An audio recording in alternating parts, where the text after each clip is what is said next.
भारतीय लोकशाही न्यूजमध्ये आपले स्वागत। कार्यकारी संपादक आकाश जळके। अंबड तालुक्यातील शहागडमध्ये अवैध गॅस सिलेंडर विरोधात प्रशासनाचा अक्षरशः सर्जिकल स्ट्राईक सुरू आहे।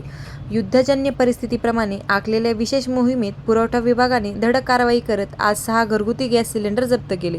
जिल्हा पुरवठा अधिकारी सविता चौधर आणि अंबडचे तहसीलदार विजय चव्हाण यांच्या मार्गदर्शनाखाली निरीक्षण अधिकारी किरण कुमार खांडेभराड यांच्या पथकाने ही कारवाई केली। प्रशासकीय पथकाच्या हालचालींची कुणकुण लागताच काही व्यावसायिकांनी सिलेंडर लपवण्याचा प्रयत्न केला, मात्र प्रशासनाने आपला हिसका दाखवत अवैध वापरकर्त्यांना कडक इशारा दिला आहे। तालुक्यात पुढील काही दिवसात ही धडक मोहीम अधिक तीव्र होण्याची शक्यता प्रशासनाने व्यक्त केली आहे। नमस्कार, मी निरीक्षण अधिकारी अंबड आपणा सर्वांना आवाहन करू इच्छितो की सध्या युद्धजन्य परिस्थिती निर्माण झाल्यामुळे घरगुती गॅसचा जो वापर आहे तो हॉटेल व्यावसायिक करत आहेत। तरी जे कोणी घरगुती गॅसचा वापर करीत आहेत हॉटेलमध्ये त्यांनी तो टाळावा, अन्यथा नियमानुसार कारवाई करण्यात येईल।